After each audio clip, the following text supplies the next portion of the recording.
Hello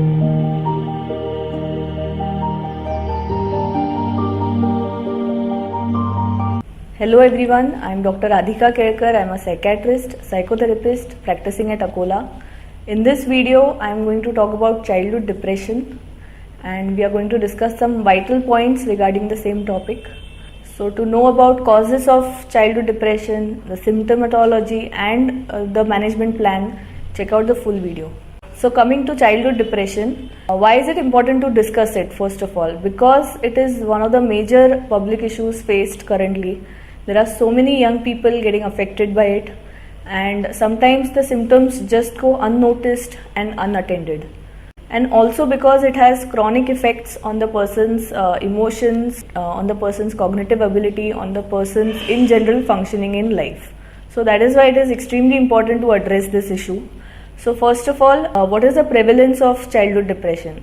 Literature says that around 2 to 3% children and around 4 to 8% adolescents suffer from childhood depression. So what are the causes of childhood depression? So we cannot pinpoint one cause that childhood depression is there because of this particular point, because there are multiple factors playing in. So few of the factors are, first is genetic history.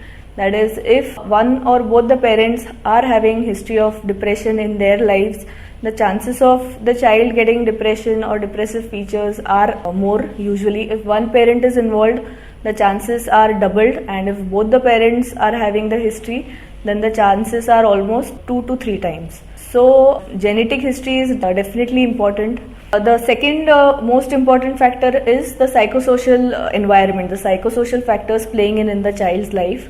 That is, there are so many factors in the environment which affect the child's psyche and which are responsible sometimes towards depression. So few of the factors would be some environmental stressors which are acting at that particular time, whether in the family or in school. Any adverse events happened in the child's life can also contribute to symptoms.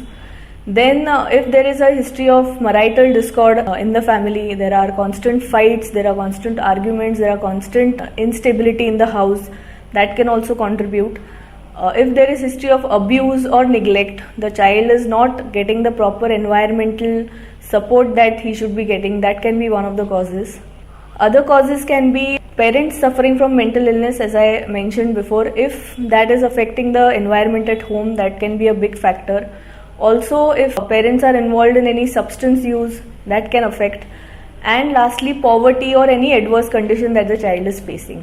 So all these things can be the contributors in the illness. So that was about causes of childhood depression. Now moving forward, what are the symptoms? Now we all know there is a lot of awareness about depression in adults, but sometimes we feel that children are not susceptible. A child cannot be depressed. A child is always happy or he's always happy-go-lucky. So sometimes people are under this impression that depression can exist in children also. So it is a truth, it is a fact that childhood depression exists and the symptoms can be little different from what we see in adults. The basic symptoms are somewhat similar. There is sadness of mood, there are some mood changes, there is loss of interest in work, activities, play. Then there are sleep changes, there are appetite changes, there is decreased concentration, there is decreased energy. But what is special about childhood depression is that very small children, that is pre-pubertal children who are below 10 or 11 or 12 years of age, they will have a lot of sadness and they might get somatic symptoms. That is, they will complain about frequent stomach aches or headaches or body pain. So the somatic factors come in. There are a lot of somatic symptoms. It is somaticized. And also sometimes they appear very listless. They are very sad to look at. They are sometimes withdrawn. So all these symptoms are there in younger children. If we talk about adolescents, there is, instead of sadness, there is irritability. That is, instead of sadness, there is, as we call it, madness. That is, they are irritable, they appear mad at people, they are constantly angry at people, or they are constantly cribbing about something. So the irritability symptom is very significant. If any adolescent is constantly irritable, that could be a sign of depression rather than aggression. So this is what we have to watch out for. Irritability. Also other symptoms can be hallucinations or mood congruent hallucinations, like somebody constantly commenting about their life or giving them some derogatory advice. So that is what an adolescent person facing depression can get. Other most important symptoms are withdrawal from activities. That is, his school performance will be affected. School performance will definitely go down. Peer relationships will deteriorate. That is, he'll start avoiding friends, or he'll be a little aloof.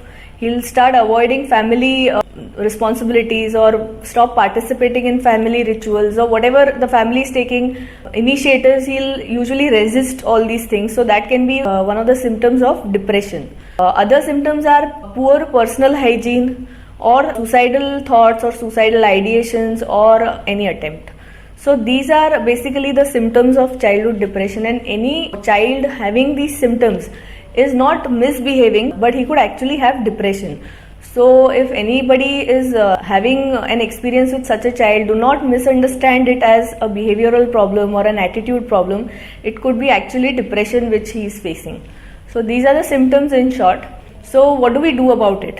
So definitely treatment is available, treatment is possible, and the child can recover if proper treatment is given at a correct time. Because usually if treatment is given, depression gets okay in a few months. If not treated, it can linger on for a period of 9 to 10 months and come back also, because untreated illness relapses usually recurs in maybe there are 20 to 60% chances for it to recur in the next 2 years, and 70% chances to recur in the next 5 years. So if untreated, it usually will come back, and so it is important for a good quality of life and for the good functioning of the child. It is important to take treatment and manage it. So what are the treatment modalities available?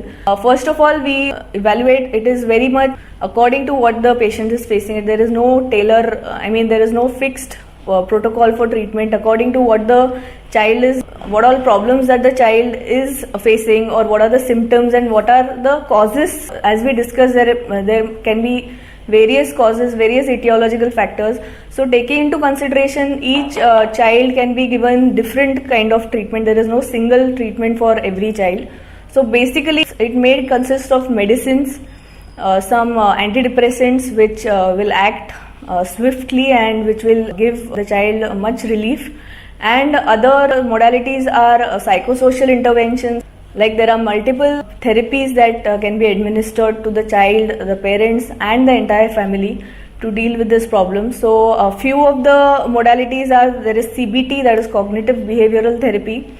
It deals with managing the maladaptive beliefs that the patient is having, or it can help him to connect well socially, or it can also impart skills regarding problem solving. So that was about cognitive behavioral therapy. Then the other therapies are family therapy, in which the entire family is evaluated and the basic interactions which go on in the family are addressed.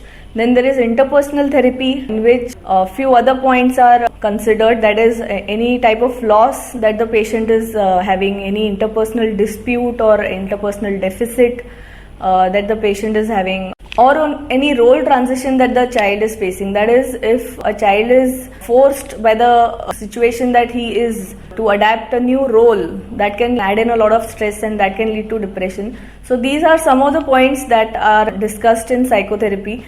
So with psychotherapy and with medicines, childhood depression can be managed very well.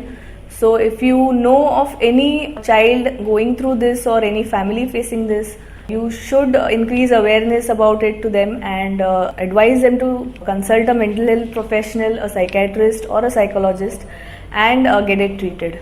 I hope this video was useful to you and whoever is watching it. Thank you for watching.